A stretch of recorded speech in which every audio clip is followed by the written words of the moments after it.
The production of this program is made possible thanks to the support of the following and viewers like you. The untapped potential of Canada's natural resource sector is staggering, says David Williams. Williams is the Vice President of Policy at the Business Council of British Columbia, and he's worked in conjunction with business associations in Alberta, Saskatchewan, and Manitoba. And collectively, they've issued the Untapped Potential Driving Canadian Prosperity Through Natural Resources report. It focuses on the vital role Indigenous involvement plays in unlocking resource development, among many other things. The challenge, however, according to the report, is rather than making firm, accountable decisions on how to exercise its duties within project reviews, the federal government has left these matters in limbo, deferring tough choices to the courts to avoid political risk. The report is pointed and harsh, stating the Crown's unclear process has increased an already uncertain business environment, making it more challenging for companies to navigate their engagement efforts. I invited David Williams to join me for a conversation that matters about a path to unlocking Canada's potential and the benefits to all of us if we do. David, welcome. Hi, Stu.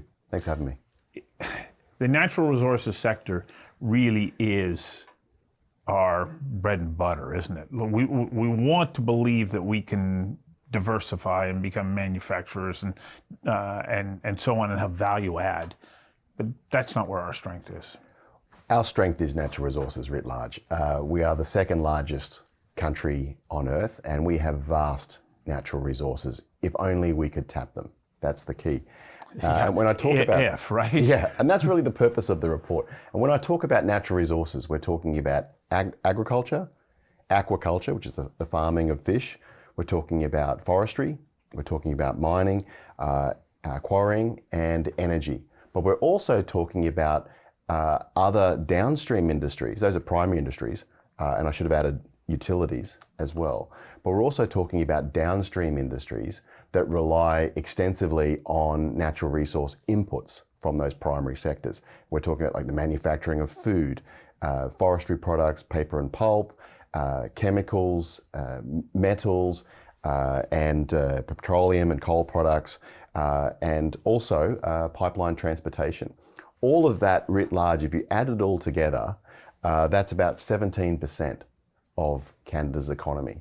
17% of Canada's GDP. It's about 70% of our goods exports, our merchandise exports. It's around almost half, about 44% of the country's capital stock. So if you think of the tools, the equipment, the software, the technology, the capital structures, the engineering structures, add it all together, and 44% of the country's capital endowment is associated with the manufacturing sector. There's so many jobs associated with that. Nearly 10% of employment income comes from it. 7% of all jobs, but nearly 10% of all employment income.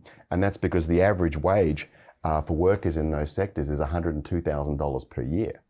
That is way above the Canadian average. Per personal workers. Per capita GDP. Well, just in terms of wages, it's 35% higher than the Canadian average.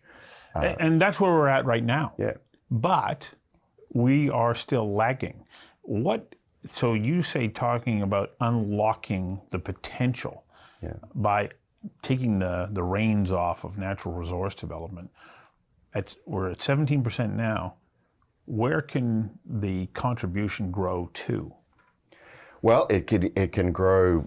I mean, I'm not sure. I mean, in terms of investment, the share of investment, it's 30% of our investment, right? But again, 44% of our capital stock. So think about it in those terms. Because Canadian investment has retreated so much over the last decade, we really should be, almost half of our investment should be in the natural resource sector. The fact that it isn't is why that sector is not doing so well. Imagine if it was succeeding and we were using, these are some of the most highly productive sectors in the economy. It's often misunderstood the role that natural resource sectors play. There's sort of a common misunderstanding that you go into a forest and there are these pallets of 2x4s, just sitting in the woods, and you walk in there and you pick it up and you walk out of the woods, or you tap into the ground and energy just comes out magically, oil and gas just comes out. And that's just not the case. There's a lot of technology, a lot of capital equipment and investment that's required. There's a lot of skills, operating at scale. All of those things, that's what makes these sectors so highly productive. They're high value added sectors. They're not low value added sectors, as they're commonly misunderstood. They're very high value added. So if you grow the sectors of the economy that generate high levels of income, you get high levels of income across the economy, right? And that's not what we have right now, because as we've talked about before, this has really been a lost decade for Canada, and prosperity is really poor in Canada. The production of this program is made possible thanks to the support of the following and viewers like you. I don't think that really sinks in with people when you say it's been a lost decade. How do we quantify what a lost decade looks like versus what it, I know we look at it now, but what could it have been? Well, I'm an economist, so I always lean towards economic data, but let's not use economic data just to start with. If we look at polls of people's satisfaction with their standard of living across Canada and compare it now compared to where it was a decade ago or a decade and a half ago, 2 decades ago, it is across all generations, it is significantly lower. Baby boomers, Gen X, Gen Y, Gen Z, all significantly lower. So people are dissatisfied with the fact that their living standards are going sideways or backwards. They perceive that. If you look at the Canadian Food Bank data, we now have 2.2 million people per month across Canada reliant on food banks, about 220,000 in BC. Yeah, that's up significantly. That is nearly doubled since just 2019. So in 5 years, the number of people using food banks has doubled. And just to underscore that, 1/3 of all visits involve children, who are only 17% of the population. Well, in talking to people at the food bank, they say, there's a significant increase in the number of first-time visitors. Yeah. We're seeing a big change. But they also point to the fact that there is a decrease in donations, which means that those people who aren't going to the food bank aren't necessarily in a position where they're able to support food banks. Yeah. And so it is a reflection on where we're at. Yeah. And we got here by our own making. So if you look at the economic data, over the last 10 years, adjusted for population, Canada's economy has barely grown at all. Mm-hmm. We are the 3rd weakest economy in the OECD. There are 38 advanced countries in the OECD, and we're the 3rd weakest for GDP per capita. GDP per capita is just the total income that businesses and households produce in a year divided by the population. So that's how much income we have to share amongst ourselves. Mm-hmm. And that has essentially not grown for 10 years, the 3rd weakest economy in the OECD. A report I published in 2021 showed that the OECD projects that we will run last in the OECD for growth in per capita GDP over the decade to 2030 and the 3 decades after that to 2060. So this is not some temporary phenomenon. We have very low productivity growth in Canada. It's actually gone backwards in the last 3 years. And we have very little growth in incomes. And that shows up in people's perception of their standard of living. And it shows up in just how tough people are doing it to be reliant on food bank data. So we're in a really tough spot. So we do need to make a change. The purpose of this report is to provide some ideas for policymakers to put into their platforms, whether it's the Liberals, the Conservatives, the NDP, the Greens and so forth. There are some concrete recommendations in here that we can make to embrace our natural resource sector and turn things around. So in reading the report, it's pretty specific about the impact of carbon reduction targets and the effect that they've had on, in particular, on the energy sector. When we listen to Liberal leader Mark Carney right now, and he announced that he was going to remove the consumer carbon tax, or take it down to zero, as he said. Didn't say he was going to remove it, he was going to take it down to zero. It hasn't been removed. No. But he had, in the same breath, literally said, we're going to then increase our pressure on industry. What's that going to do to our potential to be able to unlock the energy sector, which, if we take a look at natural resources, it is without a doubt the number one revenue generator in the country. Yeah. It's going to be very difficult. I mean, remember the original purpose of the carbon tax was to give a bit of a nudge towards the economy, to say, reduce your carbon usage. It was just a nudge.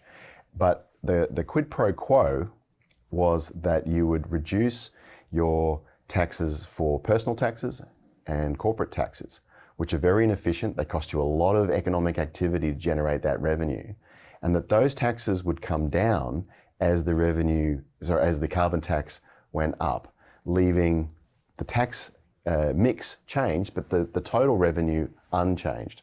So it was just a change in the tax mix, not an increase in the size of government. The carbon tax was also supposed to be technology neutral. Right. So it wasn't supposed to be prescriptive about what companies and households can and can't do. The price was supposed to give you the signal to make whatever changes that you thought best. But clearly, politicians across the country, at the federal level and even provincially, have really gone a long way away from what was envisaged when the carbon tax was brought in, because it's not a nudge anymore. It's gone up very, very quickly. So it's been like a sledgehammer. It's not. But it's a sledgehammer that's not working. Energy consumption hasn't gone down, and the demand, as you pointed out in your report, is set to go up by another 50%. Yeah. So as an incentive, it's not working. It started to become a cash cow for governments. It's become a cash cow for governments. It was never supposed to do that. But also, we were not supposed to do the high-cost regulatory interventions. We had the carbon tax. We're using a market approach, but in the end, it's almost like governments didn't believe in the carbon tax themselves. And so they're doing all the high-cost regulatory interventions anyway.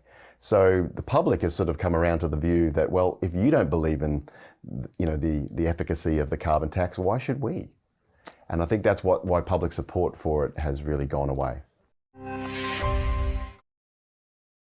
The production of this program is made possible thanks to the support of the following and viewers like you.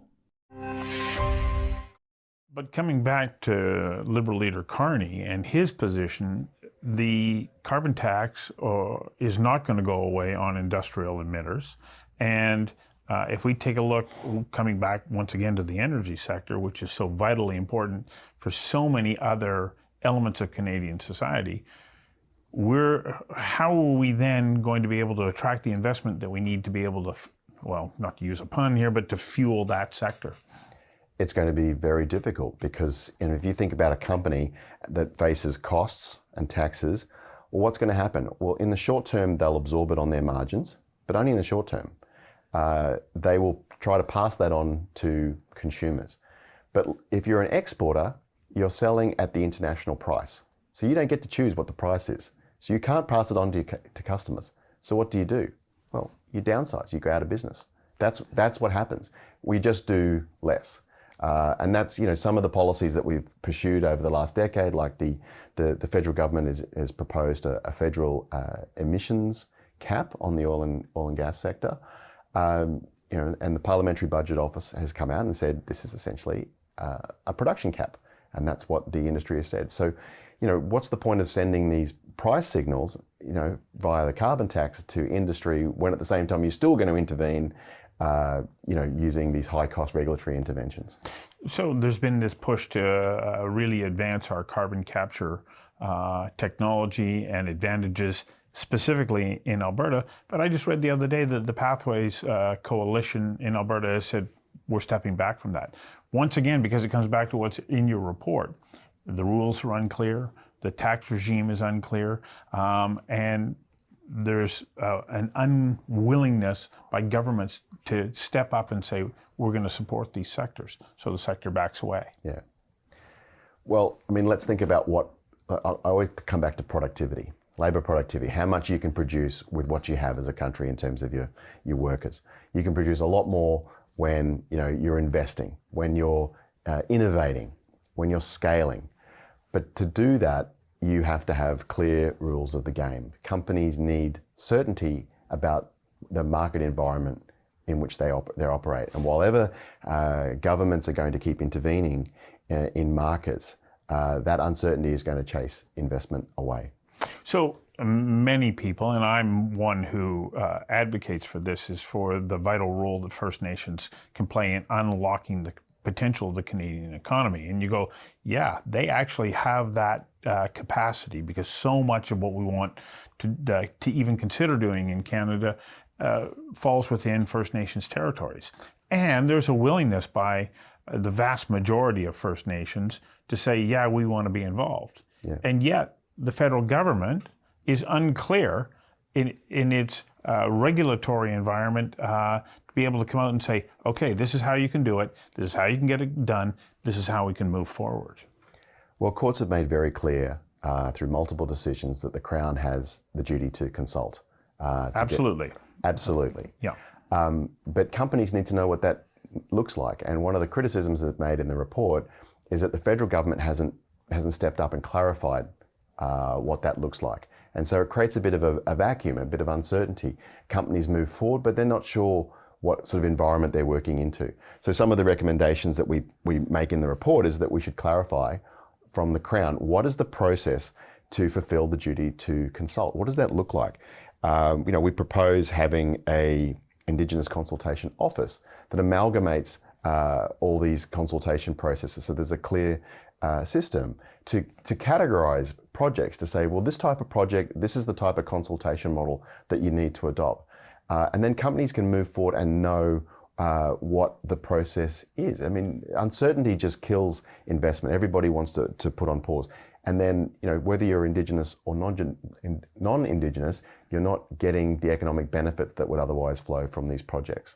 Well, because if you have to invest in a project to get it going, that money sits there in that regulatory environment for, let's say you want to develop a mine right now, it can be anywhere from 10 to 15 years in British Columbia. Yeah. Well, who wants to sit on that money with no ROI for that long, especially if we can go to another jurisdiction that has a regulatory process that's maybe half as long.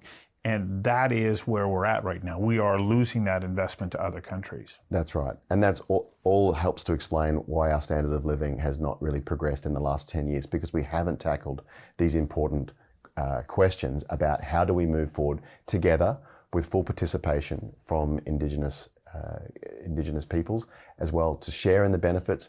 The Crown needs to clarify the duty to consult, but also separate itself from the benefit sharing agreement, because that's really between the company, the project proponents and the Indigenous peoples involved. The production of this program is made possible thanks to the support of the following and viewers like you. What are the sectors that we've already talked on, energy, oil, and gas? What are the other sectors that the report focuses on? Well, it focuses on agriculture, forestry, energy, mining, and aquaculture.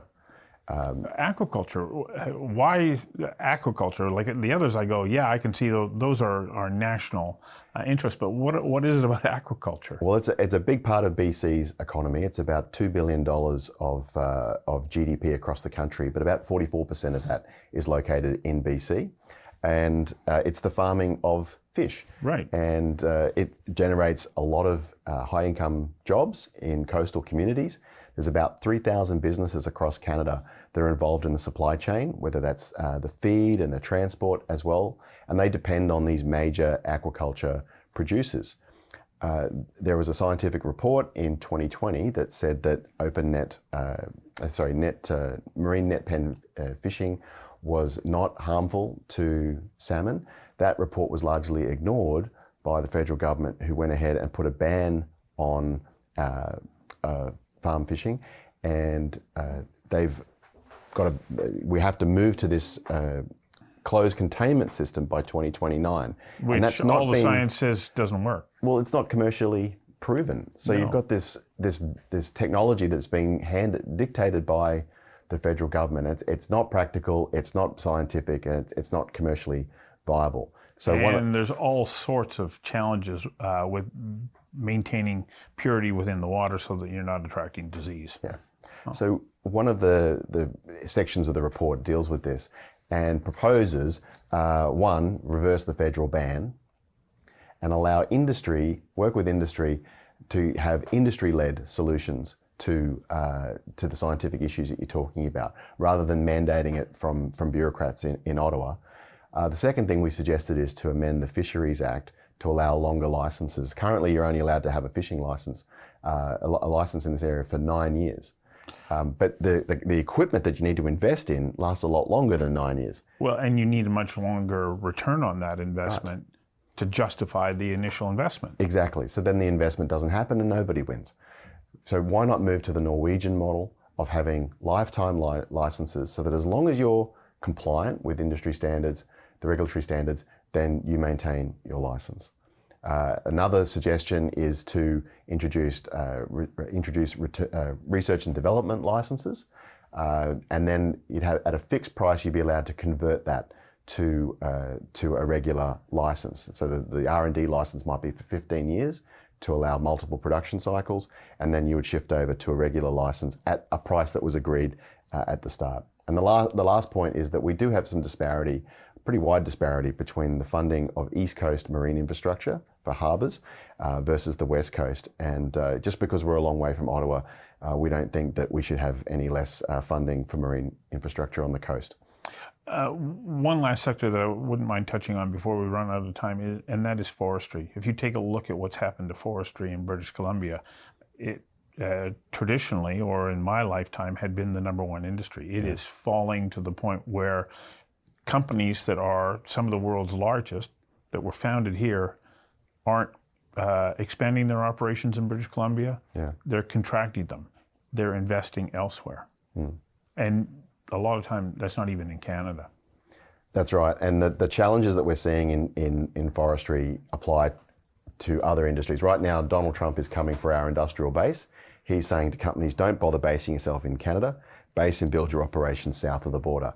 We've been seeing that in forestry over the last 10 years, where they only deploy, as you say, maintenance capital to keep the lights on in BC, in their BC operations, and all the new capital, all the new hiring goes south of the border. Or to Europe. Or to Europe. Yeah. Yeah. And that's the challenge that we face, because we have a very punitive provincial sales tax regime. We've had the carbon tax regime, and none of these they face working in other jurisdictions.